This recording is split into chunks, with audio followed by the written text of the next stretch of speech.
नमस्कार। यह है कहानियों का अद्भुत संसार किस्सा कहानी, और किस्सा कहानी में मैं मंजीत ठाकुर आपको सुना रहा हूं कहानी रावण की। इसे उपन्यास की शक्ल में लिखा है आचार्य चतुरसेन शास्त्री ने, और इस उपन्यास का नाम है वयंगरक्षामा।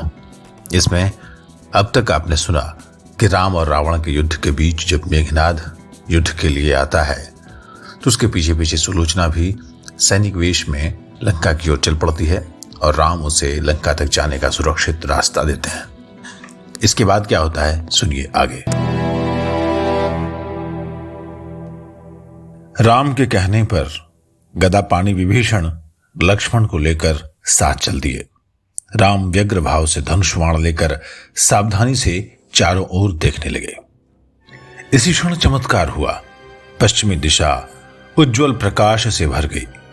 गंभीर मेघ गर्जन ध्वनि सुनकर राम ने भीत होकर मन ही मन कहा, यह अनभ्र वर्जिगर टिक। इसी क्षण चमत्कार हुआ। पश्चिमी दिशा उज्जवल प्रकाश से भर गई। गंभीर मेघ गर्जन ध्वनि सुनकर राम ने भीत होकर मन ही मन कहा, यह अनभ्र वज्र गर्जन कैसा। सहसा देव सारथी मातुली ने राम के सम्मुख आकर कहा, दाशरथी राम की जय हो। मैं मातुली देवेंद्र का सूत देवेंद्र का संदेश लेकर आपकी सेवा में उपस्थित हूं। दाशरथी प्रसन्न हो। देवकुल आपके अनुकूल है। हेमवती उमा भी आप पर सदैव हैं। वे सब आपकी जय के अभिलाषी हैं। देवेंद्र ने इसी कारण मुझे भेजा है। राम ने खड़े होकर कहा, आपके आगमन से तथा देवेंद्र के और अंब उमा के अनुग्रह से संपन्न होकर मैं कृतार्थ हुआ। आपको बहुत कष्ट हुआ होगा। देवदूत के बैठाने योग्य मेरे पास स्वर्णासन नहीं है, तथापि मुझ दास पर अनुग्रह कर इस आसन पर बैठिए। मैं अर्घ्यपाद्य निवेदन करता हूं। इतना कहकर राम ने अपने हाथ से कलश उठाकर मातुली को अर्घ्यपाद्य से सत्कृत किया, आसन पर बिठाया, मधुपर्क दिया। तब देवेंद्र की कुशलता पूछी और कहा, मुझ दास को देवेंद्र की क्या आज्ञा है। स्वस्थ होकर मातुली ने कहा, स्वस्ति रामभद्र। यह तो तुम्हें ज्ञात हो कि देव, आदित्य और आर्यों के 4 शत्रुकुल थे, जिनमें तिमिरध्वज चंबर का देवमित्र दिवोदास ने तुम्हारे यशस्वी पिता दशरथ की सहायता से निरंतर 40 वर्ष युद्ध कर उसके 100 दुर्गों का दलन कर हनन किया। इसके अनंतर दुर्जय वर्चिन को उसकी 1 लाख दानव सैन्य का हनन कर देवपुत्र सुदास ने समूल नाश कर डाला। इसके बाद महाविक्रमशाली भेद सुदास का शरणागत हो गया। अब रह गया है केवल ये रावण, जो अपने को जगदीश्वर, महिदेव, जगज्जयी कहता है। तुम जानते हो, इसके दुरंत पुत्र मेघनाद ने देवेंद्र को बंदी कर उनसे पृथ्वी के नरपतियों के सम्मुख दासकर्म कराया था। तभी से देवेंद्र संतप्त है।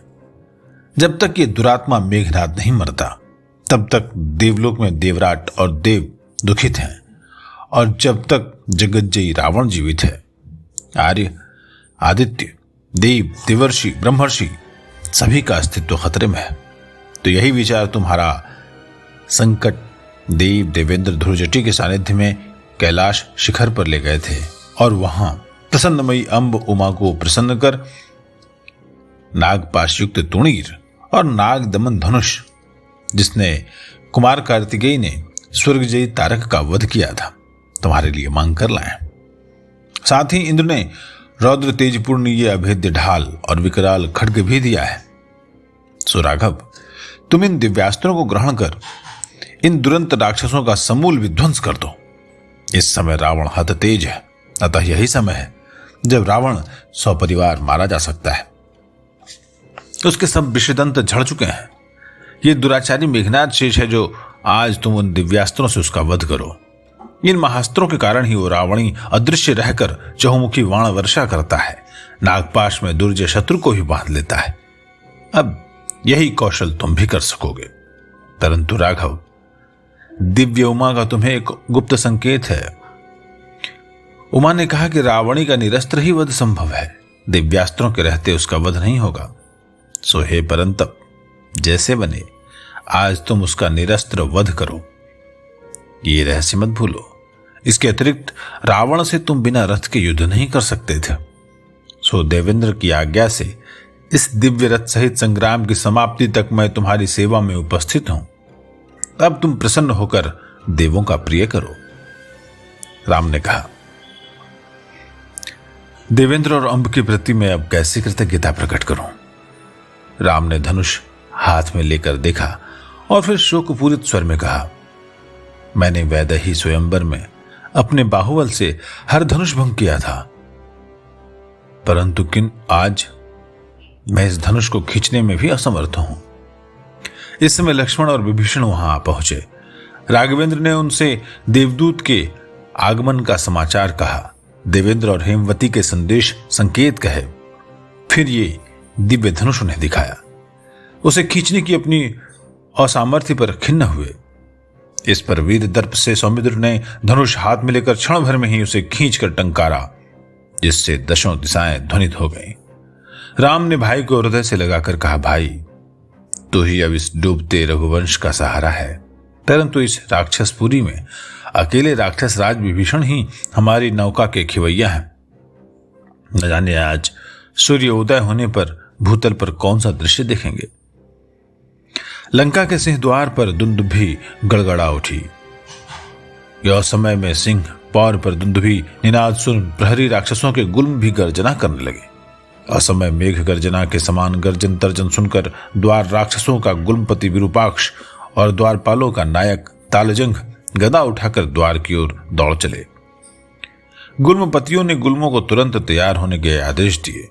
घोड़े हिनहिनाने लगे, हाथी चिंघाड़ने लगे, रथों का घर घर शब्द होने लगा। तुरंत कौतिक कुंभ घुमाने लगे, धनुर्धर प्राचीरों और कुंगोरों पर चढ़कर वाणसंधान करने लगे। जंदव और गर्जना से उस अर्धनिशा में लंका हिल उठी, जैसे अभी अभी ज्वालामुखी का प्रलयंकर विस्फोट हुआ हो।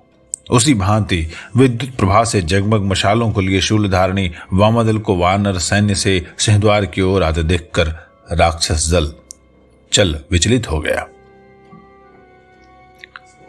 द्वार के सम्मुख आकर दंडधारिणी मालिनी ने पुकारकर उच्च स्वर में कहा, अरे भीरुओ, तुम किस अंधकार में अपने शस्त्र तान रहे हो?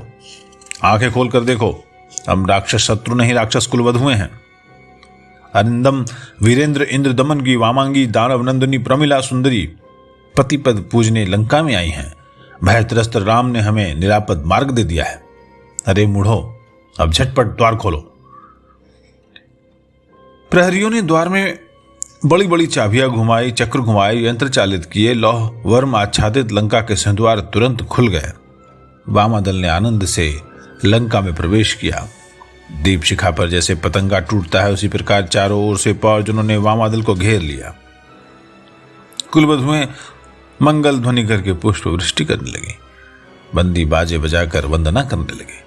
वाद्यंकरी और विद्याधरी वीणा, बांसुरी और मंदिरा बजाकर नृत्य करती चली। अश्व हिनहिनाते वामादल के खड़गकोशों में झंझनाते चले। राक्षकुल की स्त्रियां झरोखों से और गोखों से सती सुलोचना को देखने दौड़ चली। पति मंदिर में पहुंचकर सुंदरी प्रमिला प्राणपति से ऐसे मिली जैसे मणिधारी फणी अपने खोए मणि से।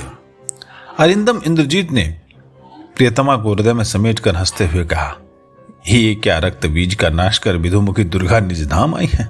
हे देवी, आज्ञा हो तो ये दास तुम्हारे पदतल में गिरे।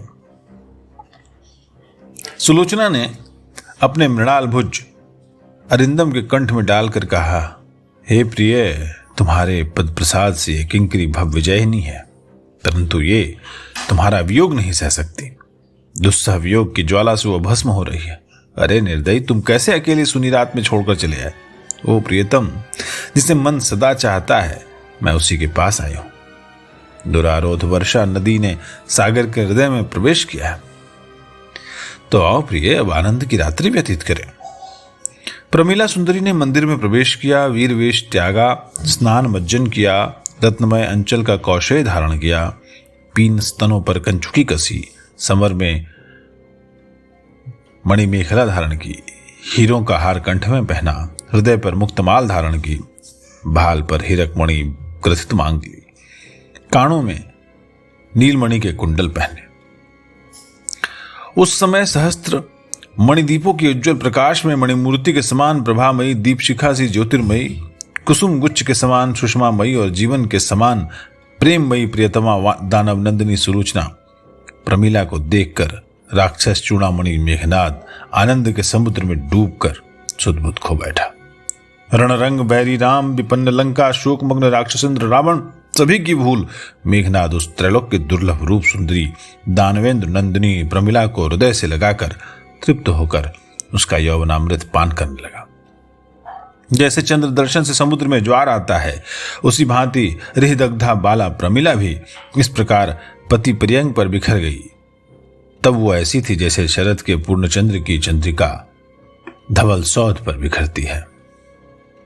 बंदी गान कर रहे थे, गंधर्वियां नृत्य कर रही थी, वादक विविध वाद्य यंत्र बजा रहे थे, फव्वारे जल राशि उछाल रहे थे, सुरभित वसंतानिल बह रही थी, वसंत ऋतु वहां मूर्त हो रही थी और अनिंद्य सुंदरी प्रमिला मणिपात्र में सुवासित मद भर भर कर प्राणाधिक प्रियतम से होठों से लगा, मृणाल भुजकंठ में डाल वक्ष सटा, अपना अधरामृत भी पात्र में लगा, अधरामृत के साथ सुरामृत को पिलाती हुई प्राण प्रिय पति को आनंद सागर में झकझोर रही थी। ऐसे सुख स्वागर में डूबकर अरिंदम सो गया। उषा का उदय हुआ, राजद्वार पर दुंदुभी बजने लगी, पक्षी जगकर कलरव करने लगे, बंदियों ने विरुद्ध गान किया। वीरेंद्र चूड़ामणि मेघनाद ने जगकर देखा, उसके वक्ष पर सोती हुई सुंदरी प्रमिला ऐसी लग रही थी जैसी कसौटी पर सोने की लकीर। उसने भुजपाश में भरकर प्रियतमा का चुंबन लिया और कहा, उठ प्रिय, ये देख, प्राची में श्वेत रश्मि फैल गई है, वन कुसुम झूम झूम कर हंसते हुए तेरा आवाहन कर रहे हैं। उठ दैत्यराज नंदिनी, आज विश्व में अघट घटना घटने वाली है। आज समुद्र को शिलाओं से बांधने का दुष्कर्म करने वाले दाशरथी राम को उसके भ्राता सौमित्र के साथ मारकर मैं उसका हृदखंड पूज्य पिता की सेवा में अर्पण कर परंतप का ताप दूर करूंगा। उठ चारों लोचने, उठ सुहासनी, मुझे परिरंभण दे, अपने प्यार से संपन्न कर।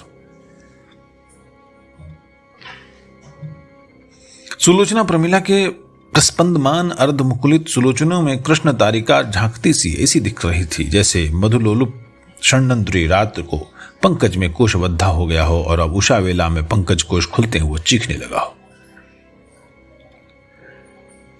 उसने नेत्रारविंद खोल लज्जा से नमित हो वस्त्रों को ठीक किया, फिर मंदहास करती हुई व्याकुल दृष्टि से प्रियतम को निहार कर बोली, क्या आज इतनी जल्दी प्रभात हो गया? वो सुखरात्रि इतनी शीघ्र विलीन हो गई?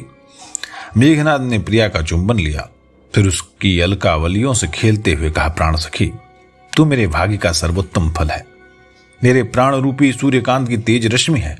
तब चल, विलंब का काम नहीं। जननी के पाद पद्म में प्रणाम कर आशीर्वाद ग्रहण करें। आज मैं निकुंभलागार में वैश्वानर की विधिवत पूजा कर कठिन संग्राम में जाऊंगा। आज मैं प्रबल वैरी का आमूल नाश करूंगा। और इसी समय रावणी ने त्रिजटा वेत्रवती को सम्मुख आते देखकर कहा, अरे सुभगे, आज मैं निकुंभलागार में वैश्वानर का पूजन कर वैरी राम का युद्ध में हनन करूंगा, परंतु मैं सर्वप्रथम मातृपद वंदना करना चाहता हूं। देख तो महिषी क्या कर रही हैं, उनसे तू ही जाकर निवेदन कर, उनका किंचन दाय, ये पुत्र और पुत्रवधू उनकी चरण वंदना के अभिलाषी हैं। त्रिजटा ने कहा, आयुष्मान तुम्हारी जय हो। आज रात महिषी ने रुद्रालय में जागरण उपवास करके तेरी मंगल कामना की है, वे देव प्रसाद लेकर इधर ही आ रही हैं। मंदोदरी ने आकर पुत्र का सिर सूंघा, उसे हृदय से लगाया। पुत्र और वधू ने साष्टांग दंडवत किया। महिषी ने अश्रुजल बहाते हुए कहा, पुत्र शत्रु जयी हो, अमित पराक्रम हो।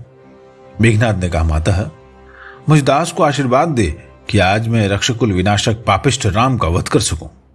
अब तो केवल मुझे पदधूलि दे, फिर मैं देखूं कि मेरे कराल बाणों से उसके प्राणों की रक्षा कौन करता है। तेरे प्रसाद से आज मैं उन दोनों दुरात्मा दाशरथियों को बांधकर पितृचरण का सब संताप हरण करूंगा। मंदोदरी ने आंखों से अश्रुजल विमोचन किया। उसने कहा, अरे पुत्र, अब तो तू ही रक्षकुल का एकमात्र आधार बचा है। कैसे मैं तुझे इस काल समर में जाने को कहूं। अरे मेरे हृदय आकाश का तू ही तो पूर्ण चंद्र है, तुझे भेजकर अंधकार को मैं कैसे रहूंगी। अरे देवबल युक्त राम और दुरंत लक्ष्मण के साथ कुलद्रोही विभीषण भी मिल गया है। जैसे सर्प अपने ही बच्चों को खा जाता है, उसी भांति ये राज्य लोलुप विभीषण अपने कुल का घात कर रहा है। मेघनाथ ने हंसकर कहा, तू क्यों उन दोनों राज्य भ्रष्ट वनवासियों से डरती है? तेरे पद प्रसाद से ये दास पृथ्वी में अजय अयोध्या है, फिर वह तुच्छ नर क्या है? अरे पुत्र, राम मायावी है, वो मरकर भी जी उठता है। देव उसके सहायक हैं, शिलाएं उसके संकेत पर जल में तैरती हैं, अग्नि बुझ जाती है। अरे पुत्र, उस राक्षस रिपु ने तो महाकाल कुंभकर्ण को भी मार डाला। महाकाल आदि राजपुत्र भी समर क्षेत्र में कटे पड़े हैं। अब मैं तुझे कैसे काल समर में भेजूं? मेघनाथ ने माता के वक्ष में सिर छिपा लिया, उनके आंसू पोंछकर कहा, घर में आग लगने पर भला कौन सुख की नींद सोता रहेगा? जब शत्रु ने स्वर्ण लंका घेर रखी है, तब भला मैं कैसे युद्ध से विरत रह सकता हूं? भला इंद्रजीत के रहते राक्षस कुल भयभीत रहेगा? माता माह धनुजेंद्र मय और मेरे ससुर विश्वजीत कालनेमी क्या सोचेंगे? देवेंद्र हंसेगा। अब पक्षी बोलने लगे हैं, प्रभात में अब देर नहीं है, अब मुझे आज्ञा दीजिए। अरुणोदय से पूर्व ही वैश्वानर की पूजा संपन्न करना चाहता हूं। उसने भूमि में गिरकर माता को प्रणाम किया। मंदोदरी ने कहा, जात, अब मैं क्या कहूं? इस काल संबर में शूलपाणी शंकर तेरी रक्षा करें। जा, वैश्वानर को आहुति देकर संतुष्ट कर, और वधु तो मेरे नेत्रों के सामने रहकर मुझे शीतल कर। तुझे देखकर मेरे दग्ध प्राण शीतल रह सकते हैं। जा सुलक्षणा, माता की पदवंदना में रह, तब तक मैं वैश्वानर के प्रसाद से समर जय कर लौटता हूं। सुलोचना सास की लाज छोड़कर रोकर कहने लगी, प्रियतम, शशिकला तो रवि तेज से ही उज्जवल रहती है। अरे जा प्रिय, अब समय नहीं है, पूर्वाकाश में ललाई दिखने लगी है। तू लंकेश्वरी के साथ जा, विधाता ने तेरे सुलोचन अश्रु बहने को नहीं सिरजा। जा शुभे, प्रकाश फैल रहा है, अनुमति दे प्रिय, मैं चला। इतना कहकर रावणी मेघनाद मुंह फेर कर चल खड़ा हुआ। सुलोचना ने 2 पद बढ़ा, दोनों हाथ उठाकर अश्रुपूरित नेत्रों से देखते हुए कहा, हे कुलदेव, लंका पर दया कर, विग्रह में राक्षस कुल की रक्षा कर। हे वैश्वानर, अपने अभेद्य कवच शूल को परावृत कर। हे कुलदेवी, तुम साक्षी हो, इस छिन्न लता का आश्रय यही तरुराज है, इसे शत्रु का कुठार स्पर्श न कर सके। मेघनाद युद्ध वैश्वानर की पूजा करने, यानी भगवान शिव की पूजा करने के लिए निकुंभलागार जा रहे हैं। क्या उसकी पूजा संपन्न होगी? ये और आगे लक्ष्मण क्या करेंगे, इसकी कहानी आप सुनेंगे अगले एपिसोड में। आप सुन रहे हैं व्यंग रक्षा में, और ये आवाज थी मंजीत ठाकुर की।